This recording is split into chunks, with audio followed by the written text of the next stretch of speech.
Welcome to the Fantasy Zone. Role-playing video games are my favorite genre of art form. They brought me and many others countless hours of engaging gameplay and entertaining stories. Despite this, there are many misconceptions about them that have stuck around since the days of the original Final Fantasy and Dragon Quest games. I find more often that when discussing RPGs, it's about what's wrong with them or how they can be fixed instead of what it is about them that makes them good. Personally, I think that a lot of things people say that are bad about RPGs, like the storytelling, the length, the combat, the encounters, grinding and farming, are what make them so unique and fun. Now, I'm not saying everything labeled an RPG is God's gift to mankind. There are some shitty ones out there.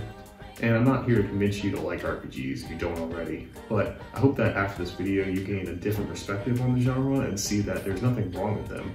Just like other forms of games, and that's perfectly fine. Think of this as less science and facts and more philosophy and theories. Again, the point is I'm here to change your view on the subject, not your opinion. But if your opinion is that RPGs suck, then you're an idiot. Before we dive into the common criticisms, we need to first be on the same page of what RPGs are. I think that would be easy. I mean, you look at something like this and you go, yeah, that's an RPG, it's obvious. But there are some people that think games like Zelda are RPGs. And if you're one of those, the definition on Wikipedia says they are a genre of games where the player controls the actions of a character and or several party members immersed in some well-defined world, usually involving some form of character development by way of recording statistics. Obviously, this definition is very broad and can apply to a lot of things. Like with this definition, Tony Hawk is an RPG. I have stats, I'm in a world, the real world, so it's pretty defined, and I'm controlling a character's actions. However, we don't consider Tony Hawk to be an RPG, not because it doesn't have enemy encounters or sword boys, but because it just isn't. Video games are an art form whether people want to admit it or not, and art can constantly break out its labels and definitions. Say there's a painting, it's on display in a museum as a painting, it was created using paint. But it was also made with some ink, crayon, pencil, and a little glitter. Never forget the glitter. Is it still a painting? It's got paint, you can see it. It's on a canvas, but it's also got ink and pencil. Is it a drawing? It's got crayon and glitter, materials not typically used in professional artwork, so is it even a professional piece that belongs in a museum? What makes it not professional? If you want a closer equivalent, look at any indie game that's come out in the past decade and how they've combined several genres of games to create their own unique IP. We all interpret things in our own way, especially when it comes to something as broad as art. Pokemon is as much an RPG as Fallout, which is also an FPS, or Disgaea, which could also be a digital board game, or Tony Hawk, also a skating game, or even Zelda. While I don't agree that Zelda is an RPG, you can obviously make the argument for it. And if you do think that, what is the opinion of an asshole like me matter anyway? We define game genres by our understanding of what we know those genres to be thanks to our previous experience. You might see a game that has turn-based combat and party members as an RPG because you play games like Breath of Fire or Shin Megami Tensei. Maybe the game has action-oriented combat with numbers popping up, and because you played the Tales games or Ys games, that's an action RPG to you. I know that doesn't give a definitive answer as to what an RPG is, or any genre for that matter, but games are constantly evolving and integrating mechanics from different genres all the time. I have mentioned games that many would say are RPGs, and those are the ones we should use as our basis as to what an RPG is. Then we made the term JRPG and it all got fucked. Basically, a JRPG is any RPG made in Japan. That's the only criteria. And a regular RPG is anything not made in Japan. While you might think this is a useless label, there actually are some major differences between the two. The main one is the narrative. Typically, Western RPGs like Skyrim, Mass Effect, and Disappointment have you as the main character being placed into a world at a certain point in time. You have the ability to customize your character so that they look like you, act like you, talk like you, to fully immerse yourself in the world. They take on more of a role-playing aspect of the genre, allowing you, the player, to make choices that have more freedom reminiscent of the tabletop Dungeons and Dragons games that the genre is based on. JRPGs focus more on telling a story, rather than being a part of one. You as the player are put in the shoes of a character that was created by the developers and writers and already has an established place in this universe. While you may make some choices throughout the game, you don't really control the actions or beats of the story. You just watch it happen as you play. Because of these more narrative-focused games, they tend to be longer, which means the writers and designers have more time to focus on fleshing out the world and characters. These both come with drawbacks. Western RPGs lose a lot in terms of narrative and development because they are more concerned with giving the player a choice. But it's more of an illusion of choice because we can get different endings, but we gotta get there the same way. Usually making these choices come down to generic good guy, neutral, or asshole choices that don't actually affect the game as much as you want, killing the illusion all the time. Meanwhile, JRPGs, because of the lack of choice and more narrative, means there's more narrative, so you'll probably spend more time watching cutscenes than playing the game. Also, being restricted to characters being given to you or taken away at certain points to suit the story can limit your ability to play the game in your own unique way. Both have pros and cons to them, and one is not superior over the other. Just kidding, JRPGs are better. Almost done with definitions, I swear. Real quick, to make sure we're on the same page, let's go over the subgenre of RPGs that I'm mostly going to be talking about today. Now, that's going to be turn-based RPGs. It's the most common and most wrongfully shit on in the genre. Turn-based RPG commonly has you control several characters in a fight. You take a turn, then the enemy, or you just go depending on your stats and the mechanics. It's like playing a card game. You have a hand of cards, what you can do, so does your opponent. You just gotta make sure you use yours in a more strategic way so that you can come out with the win. There are other genre modes, of course, like action, strategy, MMOs, and simulator RPGs, but turn-based is the main one we need to know. Okay, now that we have all that out the way, let's talk about the problems with RPGs. Now, the most common criticism you get with RPGs is that they're long and can go for over 100 hours. And that's very true, it's an undeniable fact at this point. Last year I played the recent Persona 5 Royal, which is a re-release of a game with extra content, but still during the playthrough of my game, which was casual, I spent about 100 hours on it. So RPGs are long, but why is that a bad thing? Since when is being able to play more of a game a bad thing? I mean, games are $60 these days, that's a lot of money, so getting a game that would last you 100 hours opposed to 20 seems like a better deal, right? Well, a lot of us don't have that time. We've got jobs, school, relationships, too much to do in a day. Not to mention new games are coming out all the time and we want to play them, so to a lot of us, games that last a couple of hours seem more appealing because we can beat it pretty fast and then move on to the next. Now, I can't tell you to change your lifestyle or quit your job. Well, I could. But instead, let me show you that despite also having to deal with that stuff and play games, I still think RPGs are better, mostly because, like I said, you get more for what you pay for. To help you understand how I see this, well, when I said this wasn't science, I lied. Here's an equation. So the formula on how I feel a game was worth it is money spent multiplied by playtime divided by my overall enjoyment. So we find money spent on how much we paid, usually $60. Playtime can easily be found by just looking at your file. And let's use that 100 hours we had before for an estimate of playtime. And the enjoyment level is how much fun you had with the game. It can be represented with a review score of 1 to 10, like you flip it. So 1 being perfect and 10 being bad. There's no decimals, 7.5 is stupid. Where does the 0.5 come from? So for this one, let's use an average score of 4. So first we multiply 60 times 100, then divide by 4 and we get 1500. And obviously the higher the number, the better the game. Let's take a typical AAA game that clocks in around 31 hours. We paid $60 for it and it was pretty good, so we give it a 2. That gets a score of 930. Now let's say it was a game by a smaller developer for 30 bucks. Didn't take too long, but wasn't exactly short, about 44 hours. When it was like, okay, it was like a 5, and then it comes to about 264. You may have noticed by now that this equation is bullshit, makes absolutely no sense, and is rigged to make longer and more expensive games seem better. Exactly. This is my own thought process when it comes to purchasing games. It's how I still buy them. This is how in my head buying a new RPG game is justified as opposed to whatever movie disguised as a video game was released recently.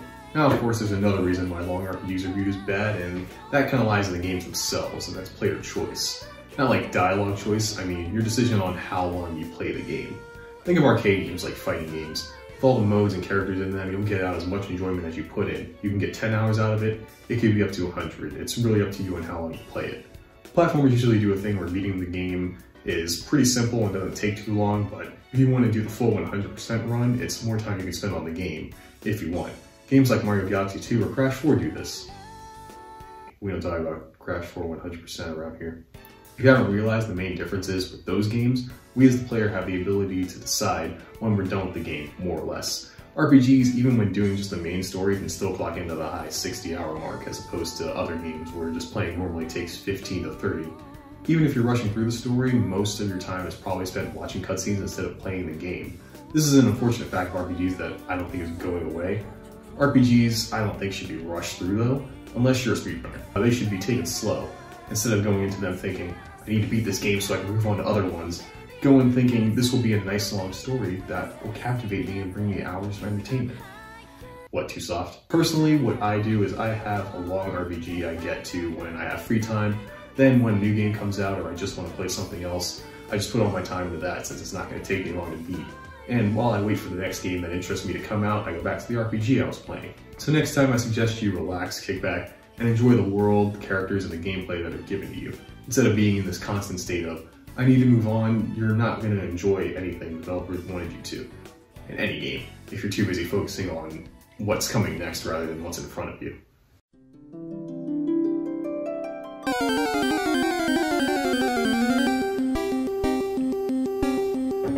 Okay, you get the idea. Random encounters kind of suck. You're walking along when all of a sudden the screen tries to give you a fucking seizure, and now you're fighting something. Most people don't like random encounters, and this is shown in how a lot of RPGs these days have gotten rid of them altogether. Either you can see the enemy on the screen that you're going to fight and you can dodge them and avoid them as much as you want, or some games just give you that option to get rid of them on your own. So, win for the gamers, right? Wrong, because I think getting rid of random encounters might be a bad thing. First off, yes, random encounters can suck, but that's only if the game you're playing wasn't made well. Most RPGs count the amount of steps you walk since your last encounter to make sure you can get enough distance before it happens again to help pace the game. Shitty ones just happen after you take one step. Also, I'm gonna be real, I think you guys have been approaching RPGs the wrong way. I think random encounters add to a theme of all RPGs, which is being prepared. Think about how many games these days constantly ask the player if they're ready to proceed right before a major fight like a boss battle, or how in RPGs now they have healing and save points everywhere because people bitched about not being at full health when they beat a dungeon and are about to fight a boss because they couldn't figure out how to buy a fucking potion. To me, RPGs are about being prepared. It's half the game. Making sure you have the right items, you know the enemies and the weaknesses, you have the appropriate equipment, and you're at a comfortable level. Now I'm gonna brag about my gamer skills for a second here. I replayed a bunch of, this looks fucking stupid. I replayed a bunch of different RPGs for this video, and one of them was Earthbound. In that game, there's this dungeon in the desert where you have to run around fighting these mole monsters while dealing with enemies that poison you. It's supposed to be one of the hardest and most frustrating dungeons in the game, and I had no problem with it. This is mostly because I had the right items, skills, and knowledge, and a little help from RNGesus. I beat it in like 15 minutes. Might as well mention it now too, since I just said it. Yes, RNG or luck can matter in these games, but again, if you're prepared for things not going your way, you'll be fine. And people hate doing these things in the game, like grinding and farming and fighting, when that is the game. Admit it, how many of you would skip battles by running away and then get to a boss and be frustrated when they kicked your ass, but instead of going, oh, maybe I lost because I wasn't really trying, or I didn't utilize all the tools I was given at this point. No, it's the game's fault. The mechanics suck. You are a perfect gamer. Most people look at games like Chrono Trigger for how they place the enemies on the map. They aren't random, and if you do most of them, you'll never need to grind. And it always pissed me off that the same people that said those things, I guess, don't do it in other games, because that's how all of them work, with some exceptions. This may come as a surprise, but if you actually do most of the fights you encounter in every RPG with some exceptions, you will not need to grind or farm. In fact, for that Earthbound playthrough I did, I was using a walkthrough and they suggested that I grind for EXP and money at certain points. I didn't, and according to them, I was under-leveled for the late game, and I still beat it perfectly fine. Also, who cares if the encounters aren't random? I never understood that. The first time playing it, I don't know when I'm going to get in a fight or how tough they are. I can still die. And it's worse sometimes, because games with random encounters, you eventually get items or skills that lower or get rid of encounters altogether. But games today, if they're on the screen and you're in a small corridor beat to shit, well, there's no dodging that, you're screwed. Personally, I think that if you don't like getting into the combat section of the game, you probably don't like RPGs. Because that isn't a small piece, it is the game. Now, I'm not saying you should never run away or skip encounters. Sometimes when you're just doing side quests or exploring, you can become over-leveled and have more than enough money to buy whatever you want, so you don't really have to need to fight anything anymore. Or you just got your ass kicked by some enemies and running low on items so you can't risk a fight. But just avoiding battles because you don't want to be in a fight, you know the part of the game where the actual gameplay part of the game is, then I have a hard time believing you actually like playing the game. Again, excluding speedrunners. It's like if I said, yeah, I like first-person shooters, but you know I hate shooting enemies. It just grinds the pace to a halt. Or, I love platformers, but you know I hate jumping. Can't they make a platformer where I don't jump? That mechanic is dumb and just slows the game down. Now, I'm not saying you've been playing these games wrong for all these years. Okay, well I am. But if you play one again, approach it with a different mindset. RPGs aren't just button bashers that you can spam one button and get through them. And if you can, it's probably not a good one. They require a lot of strategy and planning, especially with its combat. That's another thing people label as bad, is turn-based combat in general. It's out of date, everything has to be action games now, because that's more engaging. And let me tell you.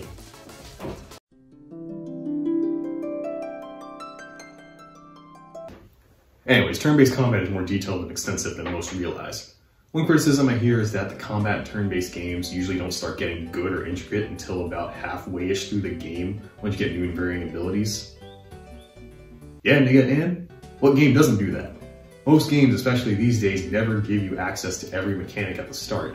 Because of progression, as you go through the story, you unlock abilities and skills which you can use later. Just like learning skills through leveling up, not much difference to me. There's also the argument that once you get this one ability or attack, you only use that because it's the most powerful. And again, nigga, that's something common with most games. Why would you not use the thing that does the most damage? Are you stupid? But combat comes down to the enemies in the game, right? Like when enemies in games have resistances, or you have to inflict status ailments to make them easier to deal with. These enemy types make you switch up tactics and skills so you're not spamming the same stuff over and over. And yeah, not a lot of RPGs, especially early ones, do this, but some of them do it in other ways, like status effects, such as poison, paralyze, getting rid of your skills altogether with silence. These are mainly seen as annoyances, but they do make you as a player think about how to approach the fight differently and to be prepared for those effects. Remember how I talked about that Earthbound dungeon with poison? Well, I walked in there, got poisoned immediately, walked out, got stocked up on poison cure shit, and while before I just spammed random moves on random enemies because it didn't matter who died first, now I'm assessing what enemies are on screen, what they can do, and targeting the ones that I think are the most lethal, changing the way I play the game, making me think more before I act based on what they can do. Now don't get me wrong, you can still be annoyed by these effects, and some of them are kind of bullshit. We've all been there. Now some of you will say, well, that Earthbound dungeon is like halfway through the game, proving our point that these things take too long to get good. Well, how fast do you want it to show up? The first hour? When I play RPGs, like the first 2 or 3 dungeons in the game are pretty good. They're pretty basic, let you get used to everything that's in the game so you can get used to the basic mechanics and fighting and combat before they throw all this other shit at you. Remember, RPGs are longer than other games, where they might throw some enemy variation within, I don't know, hour 3 or 4. RPGs will take a while because you've got a lot of game ahead of you. And if they threw everything at you too soon, then what are you gonna do for the next 60 hours? Be bored because you've already mastered everything. There is a middle ground here with all of these, of course, there always is. But what it is, I don't know. And I'm sure you don't know either. But that's why we do this though, to discuss and critique not just the games, but how we play them, so we can better understand the medium and each other. Some such bullshit. I'm just trying to have a nice conclusion for this video here. Anyways, that's gonna be it for this. As I said, this is just me throwing my thoughts and ideas out there for my favorite genre. I never really even touched on action RPGs or strategy games, maybe in part 2, which will release never. Thank you for watching all the way through though. This video may seem kind of short, but it took me a long time to make, so I would appreciate it if you would subscribe, like, comment, appease the YouTube algorithm for me. Also follow me on everything, streaming on Twitch regularly-ish too, so come hang out live with me sometimes, or come back in a year or more when I talk about puzzle games. Bye.